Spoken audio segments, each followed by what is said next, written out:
Queremos também cumprimentar os internautas que nos assistem com um fortíssimo abraço. Nessa noite, dentre os visitantes, daqui a pouco no final do culto, estaremos mencionando alguns visitantes, como fazemos, é de praxe, após o culto. Nessa noite, querida Igreja do Senhor, nós vamos começar diferente, vamos começar orando e daqui a pouco estaremos lendo a palavra do Senhor. Deus vivo, te glorificamos e exaltamos o nome do Senhor.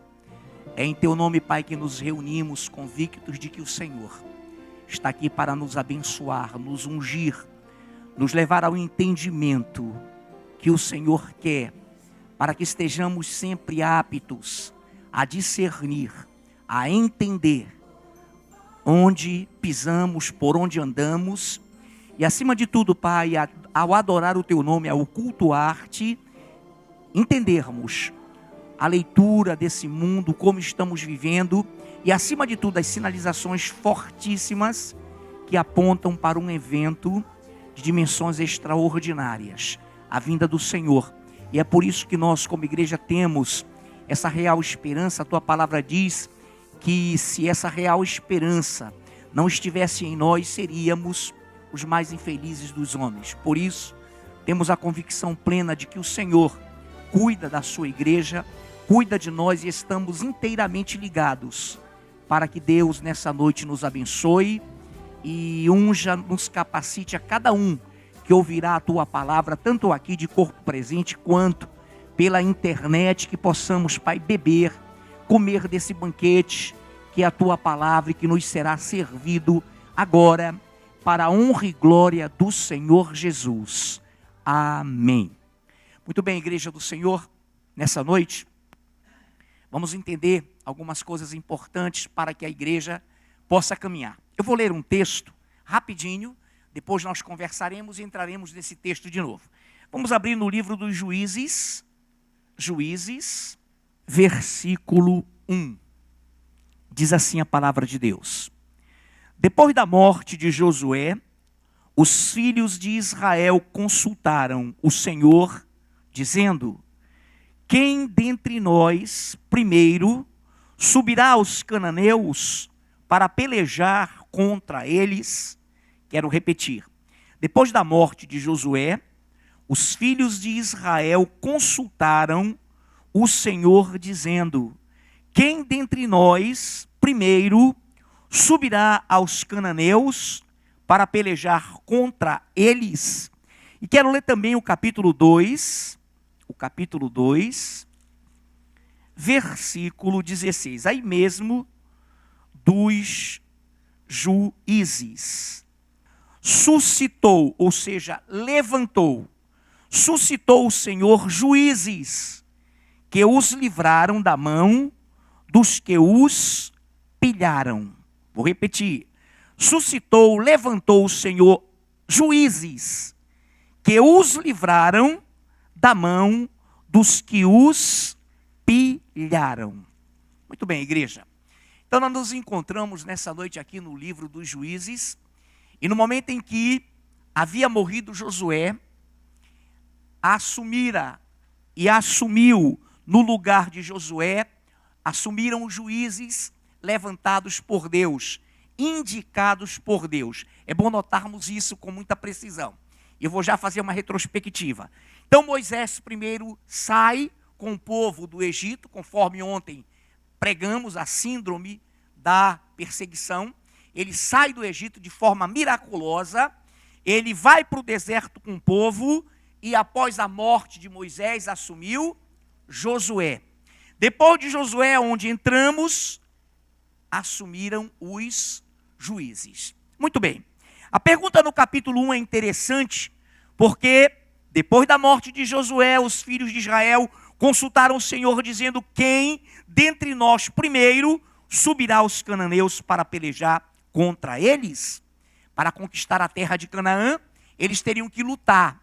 E quem iria liderar, quem primeiro, como cabeça, como líder, iria comandar essa luta de israelitas contra cananeus? Muito bem.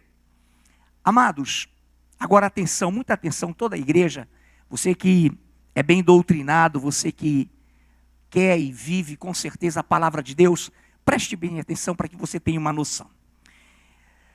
Nesse momento agora aqui, vamos fazer uma comparação, para que você entenda, para que nós entendamos.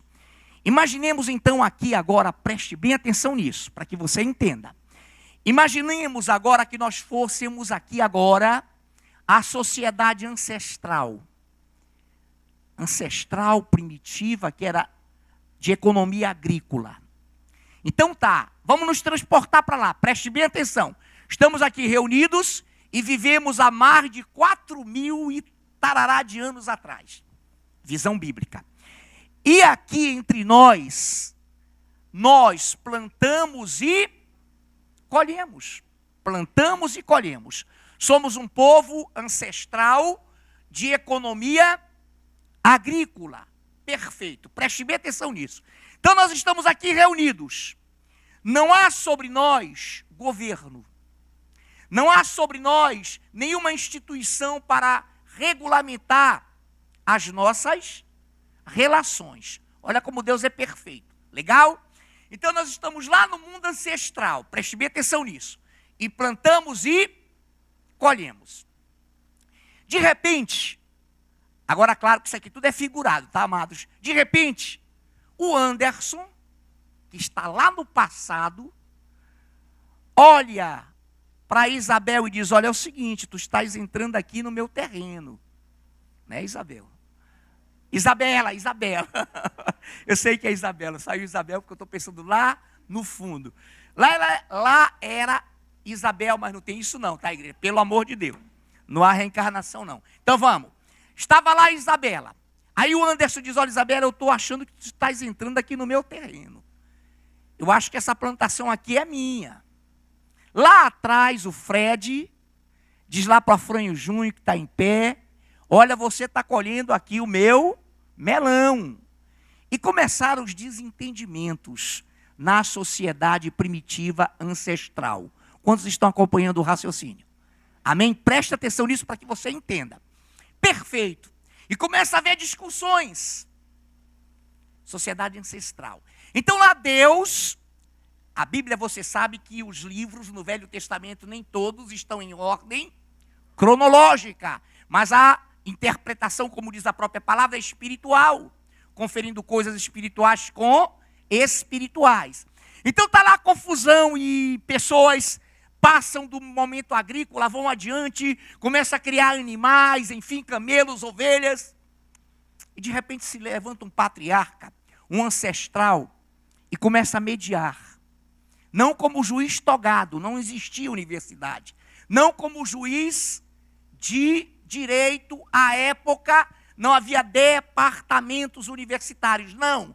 Ele espontaneamente, pela sua sabedoria, o patriarca Jó começa a julgar as questões entre o Anderson e a Isabela, entre o Fred e o Afrânio Júnior, e ele começa então a colocar termos, a colocar parâmetros, não só ele, mas outros. Ele começa a se notificar como um homem sábio, dirigido por Deus, sempre houve a visão de Deus na humanidade, na sociedade.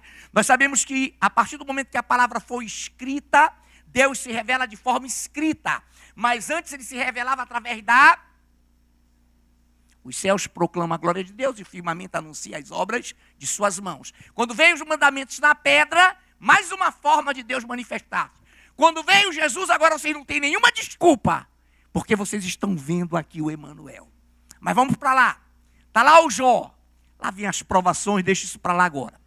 Aí Deus resolve então, a sociedade começa a crescer, e Deus começa então a instituir profetas e sacerdotes. Moisés, já estou evoluindo na história, já corri para caramba. Moisés, Arão, Miriam, e eles começam então a receber de Deus diretrizes para dirigir o povo. Queridos, outras nações obviamente existiam, mas nenhuma delas com uma organização desse povo itinerante, andarilho, chamado de israelitas, tanto que saíram como escravos do Egito e foram peregrinar e depois, a partir de Jacó, muito antes disso, se chamaram Israel. Não é um país circunscrito, não é uma região, é um povo. Israel, lembram de ontem? Lutando com Deus, andando com Deus. Perfeito. Então os israelitas não tinham pátria. E de lá, após sair, entrar no deserto, eles começaram a se organizar. E não houve, agora eu quero pegar o raciocínio, nenhuma nação que guardou seus documentos, casou-se entre si para preservar sua história. Que coisa linda. Não existe outra. Dispersa, passou pelo mundo mais de 1.400 anos e não perdeu a sua identidade, voltando para a sua pátria. Mas estamos aqui, somos nós, somos vocês. Nós estávamos aonde? Sacerdotes e profetas. E começa a se organizar tudo. E Deus dá leis sanitárias, Deus dá leis civis, Deus dá leis morais e começa a organizar o povo. Perfeito? Quantos estão acompanhando o raciocínio? Então tá. De repente, nós lemos Juízes.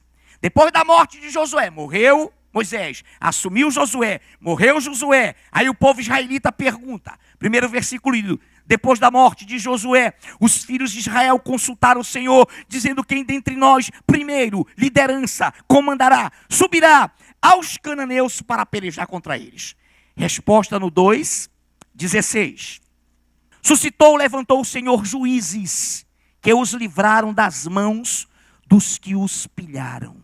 Deus então levanta uma outra categoria de governo, os juízes, ungidos, Otiriel, Eude, Débora, Gideão. Não é nosso foco citar o nome de todos, tá? Os juízes vão e dirigem o povo.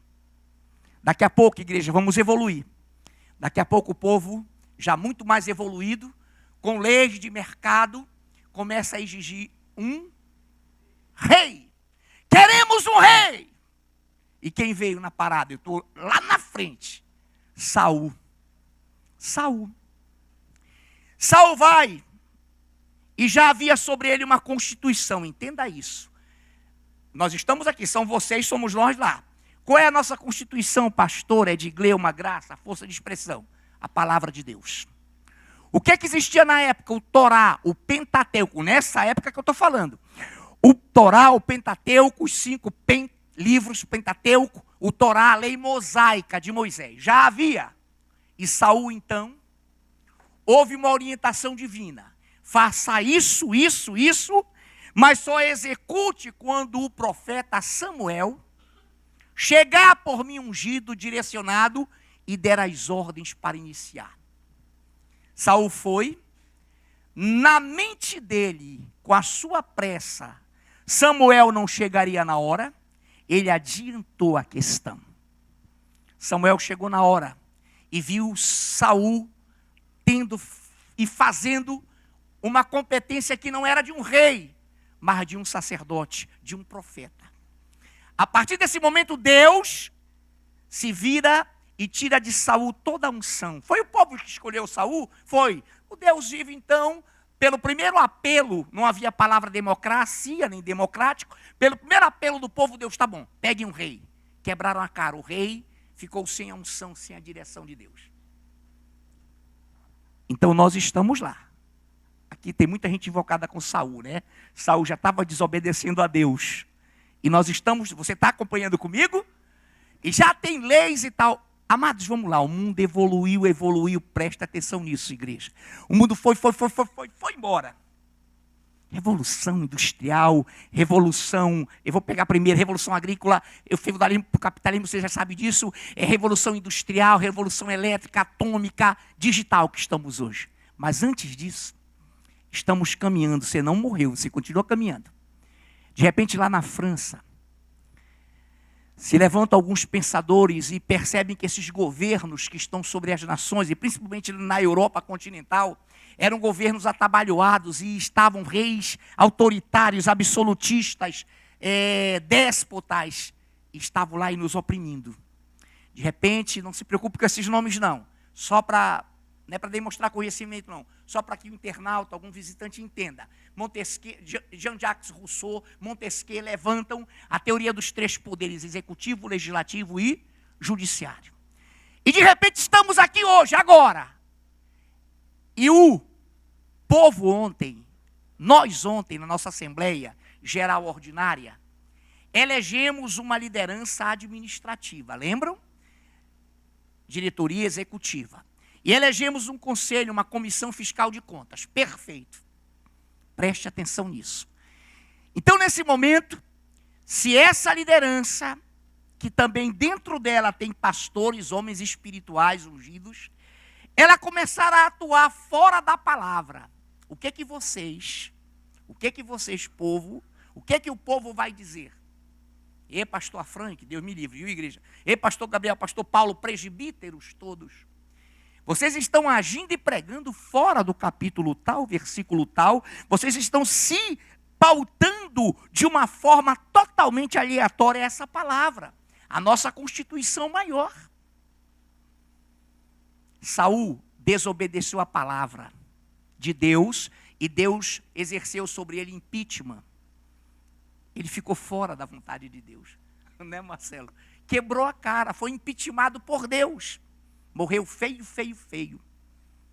Por quê? Porque ele violentou a Constituição de Israel, o Pentateuco, o Torá. Hoje a Bíblia tem Novo e Velho Testamento. Amém, amados? Então, qual é a nossa Constituição? A palavra de Deus. Mas hoje, nós aqui mesmo somos o Brasil, tá bom? Amazonas, Pará, Acre, está todo o Brasil aqui dentro. Nós somos o povo, beleza? Beleza? Qual é a Constituição da República Federativa do Brasil? Existe um governo federal, central, administra os estados que têm seus governadores. Qual é a Constituição que está sobre nós vigorando? A Constituição da República Federativa do Brasil, de 1988, aprovada, e ela está sendo por nós observada. O maior crime de Saul, queridos, não foi nenhuma prevaricação ali não. Tudo é pecado o que ele fez, mas o que fez com que Deus descesse sobre ele a mão foi a violentação da palavra, da Constituição. Hoje, quando não se cumpre a Constituição a nível de Brasil, um presidente, um senador, enfim, ele é e ele age inconstitucionalmente. O que é isso? Contra a Constituição. Então tá. Entenda uma coisa. Deixa o Poder Judiciário para lá. Vamos trabalhar só com o Executivo e Legislativo. Quem é o Legislativo a nível federal? Congresso Nacional, Bicâmara, deputados federais e senadores. Eu faço uma pausa e o pastor Gabriel lá atrás, rapidinho, pega Oséias 4:6. Oséias 4, meia dúzia. Só para que a gente entenda algo e retome o raciocínio. O meu povo está sendo destruído porque lhe falta o conhecimento. Porque tu, sacerdote, rejeitaste o conhecimento, também eu te rejeitarei, para que não sejas sacerdote diante de mim. Visto que te esqueceste da lei do teu Deus, também eu me esquecerei dos teus filhos. O meu povo está sendo destruído porque lhe falta conhecimento. Agora lá, por que falta conhecimento ao povo? Aí Deus fala, porque tu, ó sacerdote, homem espiritual que devias orientar na minha palavra, tu não tens ensinado o povo na palavra. E o meu povo então tem uma decadência moral, totalmente disperso. E o meu povo está sendo destruído porque lhe falta conhecimento. O que eu estou falando aqui para você nessa noite, igreja, é conhecimento. Pastor, o senhor está falando de organização? Sim, de organização. Tudo é modelo divino. Então, olha lá. Nós estamos agora aqui como Estado brasileiro, jurídico de direito. E qual é a nossa carta magna? A Constituição. Quem a violenta comete inconstitucionalidade. Se eu violento a palavra, você vai dizer, você é antibíblico. Nós não vamos seguir você. Por isso que tem pessoas aí fazendo milhares de mercenarias, enganando povos com a Bíblia na mão, queridos. Está lá o templo, aquilo é uma aberração. Fora de todo o contexto que Jesus aboliu. Está lá. A arca, todo enche de dinheiro. Na arca e nada é a mesma coisa. A arca era Jesus, era uma tipologia, era uma simbologia que acabou com a vinda de Jesus. Mas voltemos para cá agora. O que está nos interessando agora é Brasil. Querido, vamos lá. Eu vou dar um exemplo rápido.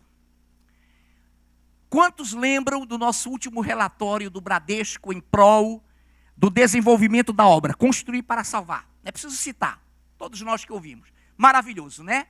Foi acima da expectativa por não fazermos churrasco, rifa sem apelação, sem querer enganar ninguém. Quem entende, entende. Pô. Vamos lá. O Bradesco é esse aqui, tá bom? Quem está vendo o Bradesco? Amém. Somos a sociedade. O Bradesco vai ser hoje o nosso Banco Nacional, palavra nacional de nação, nação com sentimento, com cultura. O Bradesco hoje vai ser o Banco Nacional do Desenvolvimento econômico. Sustentável, sustentar a economia, beleza, BNDES. Então está aqui o Banco Nacional de Desenvolvimento, o BNDES. Ele é o que é nacional? Da nação brasileira, do povo que habita nesse território. Quantos estão entendendo? Mas de repente vocês estão aí sentados e eu sem falar para ninguém, sem reunir diretoria. Vamos já para o raciocínio. Se reuniu o Congresso. O que é isso? O Congresso são deputados federais que representam o povo, senadores que representam os estados, que representam a gente, que nos representam. Hoje quem seriam? Os diretores, os pastores e o Conselho Fiscal de Contas. Então, eu e uma equipe que Deus nos livre, sem avisar para ninguém, chega lá no BNDES, no Bradesco, e diz assim, olha, vamos sigilosamente, não avisa para a igreja, saca aí, meu irmão, 180 mil reais. Tem até troco, né? Lembra do último relatório? 200 mil reais, tem até troco. Aí eu pego e mando esse dinheiro para uma igreja lá em Cuba. Não está certo o raciocínio? A nação cubana habita outro território que tem um governo ditatorial que não é o nosso governo, que não é a nossa Constituição, queridos. Quantos estão entendendo isso? Aí daqui a pouco, alguém percebe e diz assim, epa, não fomos consultados, o pastor não fez uma assembleia extraordinária, não submeteu aos deputados federais e senadores esse empréstimo, violentou É o maior crime, queridos, cairia como Saul, cairia como qualquer governante. Então preste atenção nessa noite. O meu povo está sendo destruído porque lhe falta conhecimento. Preste atenção, por favor, com todo o seu coração, com todos os seus ouvidos, para esse vídeo elegante. Ela é a entrevistada, advogada, professora universitária de São Paulo, concluiu o mestrado em Direito, está cursando agora, está indo para um doutorado. Preste atenção nela. Quem conhece aqui o Heródoto? Muito bem. Deixa eu me ajeitar aqui. Preste atenção. Quem entendeu o raciocínio? Você é a nação brasileira, povo, cidadão. Quem é o seu representante? Congresso Nacional. Quem é o seu governante? Agora, a senhora Dilma Rousseff. Vamos lá. Pois é, pessoal, hoje eu vou comentar uma entrevista do jornalista Heródoto Barbeiro e vamos à entrevista e aos comentários. Outro dia aqui na nossa reunião de fechamento do jornal, que é sempre por volta das 4h30 da tarde, quando o pessoal não atrasa, o pessoal fica comendo bolinho, tomando café, a gente queria saber o seguinte, quanto será que o Brasil já emprestou para vários países através do BNDES, que é o Banco Nacional de Desenvolvimento Econômico? Aí o Benê Corrêa, que é o nosso editor aqui, entrou no site lá do BNDES e falou para mim, não dá para saber. Eu falei, como não dá para saber? Não dá para saber. E aí a gente foi olhar no site, realmente não dá para saber. Tem umas explicações, deve ser para seres extraterrestres, não cidadãos comuns como nós. E a gente não sabia qual era o valor emprestado e nem para onde isso era emprestado. Sabemos, por exemplo, que foi emprestado para Angola, sabemos que foi emprestado para Cuba, sabemos que foi emprestado para Venezuela, sabemos que foi emprestado para o Equador, mas isso porque a imprensa publica. Né? Tem uma hidrelétrica no Equador que tem na Bolívia também e por aí afora. Agora a gente não fica sabendo. Pois é, Heródoto, por que será que não dá para saber? Isso você, que é jornalista experiente, deve ter uma ideia. Por que não está no site do BNDES? Por que não há transparência? Por que fica essa coisa escusa, sigilosa, sendo que um dos princípios da administração pública, do direito administrativo, é a transparência? Fica muito estranho. Aí nós precisamos pedir socorro para alguém para saber se isso é legal ou ilegal. Para isso, nós temos aqui hoje, gentilmente, a professora Maria Estela Bastos, que é professora da Universidade de São Paulo. Professora, obrigado pela participação mais uma vez. Obrigada a você. Maria Estela, como é que faz isso? Eu, como cidadão, não tenho o direito de saber quanto é que o BNDES emprestou para A, para B ou para C? Claro, não tem só direito, mas como tem obrigação, porque a gente tem que cuidar para onde o dinheiro que a gente suadamente ganha vai. E é um absurdo como se cristalizou nos últimos anos essa conduta do governo de fazer empréstimos internacionais sem que eles passem pelo Congresso Nacional, o que é inconstitucional. Ele não pode fazer empréstimo internacional? Não, ele não pode emprestar. Né? Bom, Heródoto, passou desapercebido, quase desapercebido, eu diria aí por você. Pode ser que alguém que não tenha o ouvido atento também não perceba.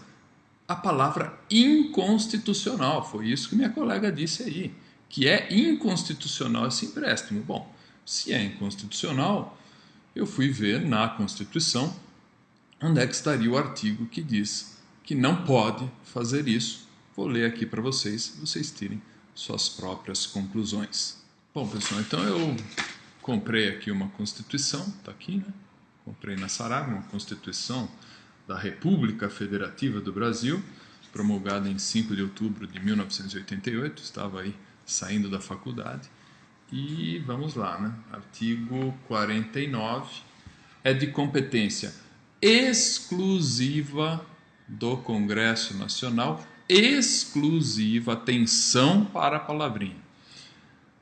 E tem resolver definitivamente sobre tratados, acordos ou atos internacionais que acarretem encargos ou compromissos gravosos ao patrimônio nacional. Não preciso ler mais nada. É óbvio que esse empréstimo para bancar, vamos usar a linguagem popular, bancar o Porto de Mariel, teria que passar pela aprovação bicameral, Senado e Câmara dos Deputados. E não passou. O que é isso? Ato ditatorial, onde cabe, inclusive, processo de impeachment. Cadê o Procurador-Geral da República? Cadê o pessoal? Né? OAB, cadê vocês aí, meus colegas da OAB? Ninguém faz nada. E a Constituição não dá o direito do cidadão, por si só, movimentar e acionar esse tipo de procedimento. Senão eu o faria isoladamente. A Constituição tão democrática, chamada Constituição Cidadã, não dá esse direito a mim nem a você que está me assistindo. Vai ter que solicitar por esse pessoal aí. E ninguém faz nada. Isso me deixa desconfiado. Isso me deixa preocupado com o caminho que segue o Brasil. Um caminho tirânico e ditatorial. Acorde, povo brasileiro. E aí a gente vê a notícia Dilma com a popularidade lá em cima. Olha, tem coisa errada aqui, pessoal. Quando ele pede, ele também tem que pedir autorização. Sim, mas os acordos internacionais, esses sobre os quais você se referia, de empréstimo do Brasil para a Venezuela, para Cuba, para a Argentina, esses empréstimos, eles são escritos num acordo internacional assinado pelos 2 ou 2 presidentes. Uma vez assinados pelos presidentes, eles têm que passar pelos parlamentos, pelos congressos, no nosso caso o Congresso Nacional é bicameral, para obter a aprovação do Congresso Nacional. É um momento no qual o povo, nós, dizemos se nós queremos emprestar ou não queremos emprestar. Então esses empréstimos não são ilegais? Então, Heródoto, viu como passou desapercebido para você? Ela já falou, esses acordos são inconstitucionais e eu vi aqui o artigo 49 da Constituição, endosso o que minha colega está falando. São inconstitucionais. Inconstitucionais. Eles não têm eficácia jurídica, na verdade. Então, emprestar para Cuba de forma secreta é inconstitucional e significa que esse acordo feito entre os 2 presidentes, entre a nossa e o outro, ele é nulo perante o direito Quer dizer brasileiro. que, então, quando é feito um contrato desse também, ele é secreto? Ele não... Heródoto do céu. Não pode ser secreto, ela acabou de falar. Tem que passar pela aprovação bicameral do Senado e Federal e da Câmara dos Deputados. Não pode ser secreto. É inconstitucional, só para a gente entender. Inconstitucional quer dizer, é acima do ilegal, é mais grave do que ilegal. É o pior que tem, porque na hierarquia, a Constituição, a hierarquia legal, a Constituição está lá em cima. Então, agredir a Constituição é a coisa mais grave que um presidente da República pode fazer, da impeachment. Podem demitir a Dilma, deveria estar, todos esses processos todos, essa coisa toda deveria ser pauta dos nossos deputados e senadores. Entendeu, Heródoto? É inconstitucional, é ilegal, não pode. Ela está repetindo várias vezes isso aí, a gente tem que entender. E a gente não entende. Esse é o problema. A gente não entende o que está acontecendo. Vamos à entrevista. Ele não pode ser secreto jamais, justamente porque ele tem que passar pelo Congresso Nacional bicameral. Obter a aprovação do Congresso, ocasião na qual o Congresso pode não aprovar, porque ele fala em nosso nome, ele pode dizer, não, eu não quero que dinheiro do brasileiro, dinheiro do governo, vá para financiar essa obra estrangeira, até mesmo porque esse dinheiro deve ser investido aqui. Então, o Congresso tem o poder de dizer não. Só depois que ele diz sim, é que volta para a mesa do presidente, volta para a mesa da nossa presidente, e ela então confirma aquele ato que ela assinou lá tempos atrás. Bom, se não acontecer esse ritual, né, o acordo é inconstitucional. Então alguém pode entrar com uma ação direta de inconstitucionalidade no Supremo, mas vai dar aquele perereco? Isso já aconteceu no passado, Heródoto. Bom, Heródoto, agora gostei de você, né? Então só faltou uma coisinha. Não é que alguém pode entrar, alguém deveria entrar. Não é poder, não tem obrigação legal. Cadê o Ministério Público? Procurador-Geral da República, alô OAB, alô Procurador-Geral, alô gente que tem a competência institucional, a competência constitucional para fazer isso. Essas pessoas deveriam fazer isso. Então tem que fazer e alguém não faz. Por que é que não fazem? Não sabe? Está com preguiça? Esqueceu? A coisa fica muito estranha. Tem mais situação aí por trás dos bastidores. Tem coisa acontecendo. E a gente não se dá conta, a imprensa não se dá conta. O Heródoto, você, Heródoto, que é um jornalista que eu respeito, mas você parece que está caindo das nuvens. Nossa, então é isso? É isso que está acontecendo. Estão levando o país para uma venezualização. Gente, a turma lá do falecido Chaves, agora com Maduro, que aliás proibiu as redes sociais agora, né? Digitem aí no Estadão, parece que tem uma notícia sobre isso, um horror, vou comentar em outro vídeo, mas está acontecendo. Para a família Castro em Cuba, estamos mandando dinheiro para lá também, manda para Kirchner aqui na Argentina, a turma, gente, os amiguinhos, diga-me com quem andas, dir-te-ei quem és. O que mais precisam fazer para a gente acordar? E a imprensa ainda, nossa, olha, o que será? Tá aí com todas as letras, gente. Alô, oposição. Que oposição é essa? Não tem testosterona? O que está faltando aí na oposição? Ou tá junto, a coisa tá aí, são farinhas do mesmo saco. Aí o silêncio é deficitário. O silêncio compromete a vocês. A coisa é bem assim mesmo. Quem silenciar nessa altura do campeonato só tem duas saídas, ou a conivência ou a completa ignorância máxima. Eu não caio mais nessa história, não, eu não sabia, olha que coisa. Não, mas os fatos estão aí. Né? E tem que saber. Como é que é isso? Porque no passado, até o governo Collor, ou seja, antes da Constituição de 88, alguns presidentes brasileiros fizeram esse tipo de acordo. Eram chamados acordos de cavalheiros, acordos secretos, acordo em forma simplificada. Com a Constituição de 88, isso foi proibido, porque ficou claramente exposto na Constituição, expresso, que todos os acordos têm que ter aprovação do Congresso Nacional. Então, do Collor para cá, eles não fizeram mais. Então, agora a gente está vendo uma exceção, que voltaram esses acordos que eram usados no passado justamente para fugir do controle do Congresso Nacional. Então, qualquer um, né? O problema é que as ações de declaração de inconstitucionalidade, elas são promovidas por determinadas pessoas, o presidente da República, né? O procurador-geral da República, as federações e a Ordem dos Advogados do Brasil, o Conselho Federal. Bom, pessoal, aí está o problema. Essas instituições que deveriam fazer alguma coisa, deveriam, o OAB, bom, o presidente não vai fazer nada contra si próprio, mas, enfim, as instituições que têm esse dever legal, ganham do nosso dinheiro, recebem para isso e não estão trabalhando. A coisa está esquisitésima. E, bom, vamos à entrevista mais um pouco. Nos anos 80, 70, o Conselho Federal da OAB entrou com uma ação enorme de declaração de inconstitucionalidade das renegociações que o governo secretamente tinha feito, o governo brasileiro, para renegociar a dívida externa, que hoje nós não temos mais. E foi um trabalho ótimo que foi feito agora, na época. Ninguém pensou nisso até agora? Nem a oposição... Se você não levanta essa lebre, ninguém... Se você não levanta, porque, veja, nem a oposição... Eu não levanto por ignorância, pô.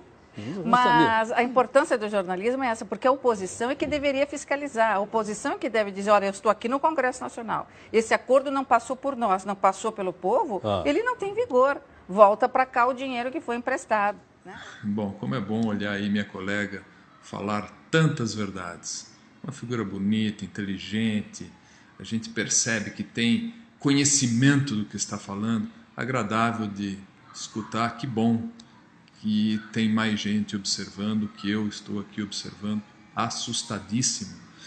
E vamos lá, né, gente? Alô, alô imprensa, alô povo brasileiro, alô todo mundo, socorro, né? Alô marciano, chamo todo mundo aí, socorro, né? Pare o mundo que eu quero descer. O que é isso, gente? Está acontecendo aí nas nossas barbas e a gente fica observando. É isso, gente. Eu não sou contra movimentos violentos, revolucionários, não é nada disso que eu estou propondo aqui, bem entendido. Mas precisa de uma conscientização. A gente precisa se mexer, algo precisa acontecer. Nós estamos sendo vítimas de uma tirania que vem expandindo seus tentáculos devagarzinho, de maneira que ninguém perceba, no estilo de Gramsci, né? Não é no estilo marxista da revolução, é no estilo Gramsci, vai comendo pelas beiradas e quando você acorda já está dominado. Né? Ou devolva o mais rápido possível, ou preste contas ao governo de que forma isso vai voltar. Agora é o seguinte, e quanto às informações constantes do BNDES? Ele pode esconder isso do... Não pode. Isso não devia estar no site lá para a gente dar uma olhada? Até pelo princípio da transparência, porque se tratar de um órgão público, é digamos, um ato relapso de não dar essas informações. E até talvez porque as pessoas não cobrem dele, então ele vai escondendo e vai negociando isso, divulgando na medida em que interessa a divulgação. Mas é uma obrigação, sim, deverá divulgar isso pelo menos amanhã cedo, né? Sim. Já que está sendo levantado para você. Para a gente poder olhar. Claro. Aliás, eu acho que deveria lá também dizer o seguinte, quais são as fontes de recurso. Da onde veio essa grana que está lá? Se veio do Tesouro, do FAT, do Fundo de Garantia, sei lá de onde veio. Tem que ter um fluxograma, né? Essa quantia pertencia a uma determinada rubrica. Nessa rubrica havia superávit. E esse superávit, então, o governo sugere que vá ser emprestado para determinado governo, para tal obra que vai nos beneficiar direta ou indiretamente. Então, essa explicação tem que ser feita. Quer dizer, mesmo e ela é feita no Congresso. Viu, Maricela, nós trouxemos aqui um representante da Fiesp que explicou que essa obra, por exemplo, em Cuba vai beneficiar muito o comércio brasileiro na região do Caribe e também nessa duplicação que está tendo aí no Canal do Panamá. Esse porto vai ser estrategicamente para os produtos fazer. Tudo bem, é uma explicação interessantíssima. Haja paciência. Heródoto Barbeiro, em primeiro lugar, eu te respeito, você está fazendo um trabalho bacana. Porém, dói ouvir isso. Dói demais. Heródoto, essa é a desculpinha. Esse é o papinho furado. E outra, não é essa a questão. A questão é, existe uma forma legal, constitucional de se mandar o dinheiro, não foi respeitada. Esse dinheiro não poderia ter ido, e foi. É um assalto ao erário público, ao dinheiro do contribuinte. Bateram a nossa carteira e mandaram para Cuba. Não interessa se, mas eu estou cheio de boa intenção, mas eu não sei o que lá. Olha, meu amigo, primeiro eu questiono essa boa intenção, acho ridículo falar nisso. Né? Explicaçãozinha barata. Outra, não é essa discussão. Não pode agredir a Constituição mandando dinheiro nosso, dinheiro público, de maneira inconstitucional, ilegal. Você não pode rasgar a Constituição, porque isso é ditadura. Agora, essa outra questão, isso não quer dizer que o Congresso não tenha que opinar, ou não tenha que saber. Dizer, olha, é bom, vamos divulgar, né? Vai ser bom para o Brasil, ou se não é bom, não vamos concordar. É muito melhor divulgar, porque é obrigação, inclusive, do presidente, seja ele lá que for. Porque senão a gente só fica sabendo depois que está tudo pronto. Como é que nós vamos voltar atrás? Já foi feita a festa, já inauguraram o porto. Mas, Heródoto, isso aí eles fazem para não voltar atrás. Então, não tem jeito. Ou a gente pune exemplarmente, tira do poder com processo de impeachment, ou virou festa, virou Brasil. Né? Tem até a expressão, virou Brasil, virou a festa do caqui. Ou a gente pune para que o próximo presidente fale assim, bom, eu não vou fazer isso, eu vou ter que respeitar a Constituição, porque senão eu sou banido do poder. Ou vira festa. Então o que vai fazer agora, que a hora já está feito? Punir quem fez. Isso é o óbvio, é o básico dentro do direito, do sistema jurídico. É isso que tem que fazer. Punir, apurar, através das vias legais, com o Procurador-Geral da República, com esse, com aquilo, com aquele, com a Câmara dos Deputados, com o Senado, com todo mundo. Agora, essa questão, se é vantajoso para o Brasil ou não, é bastante controversa, né? Então, tem aqueles que defendem, como tem aqueles que dizem que essa quantia deveria ir para os nossos portos, na medida em que nós estamos perdendo exportação, justamente pela demora da mercadoria sair dos nossos portos e chegarem as mercadorias no seu destino. Então, é bastante controvertido, mas essa era uma discussão para ser mantida no Congresso Nacional, ou seja, com os nossos representantes. Concordo mais uma vez com minha colega.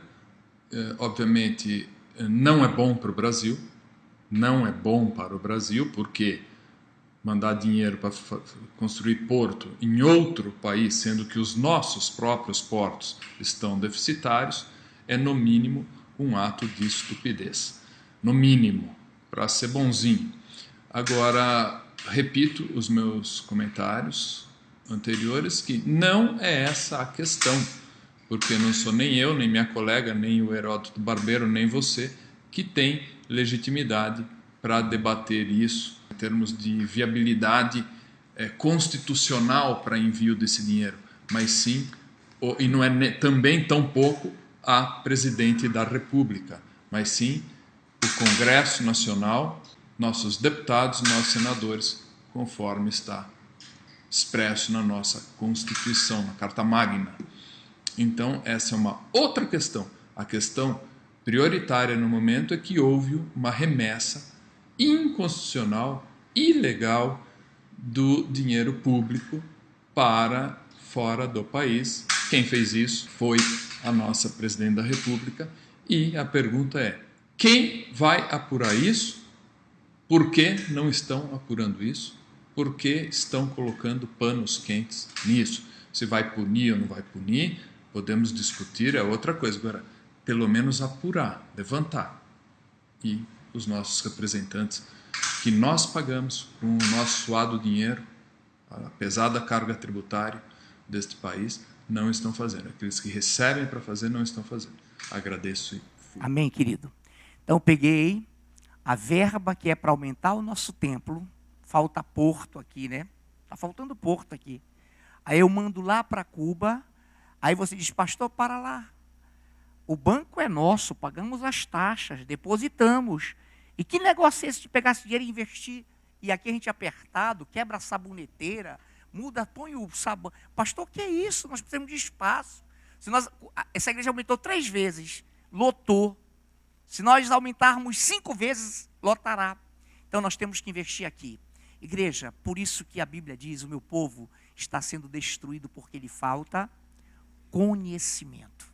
E nessa noite, rapidamente, eu pediria que o pastor Paulo Giovanni se encontra, nos lesse Juízes 8, de 22 a 23.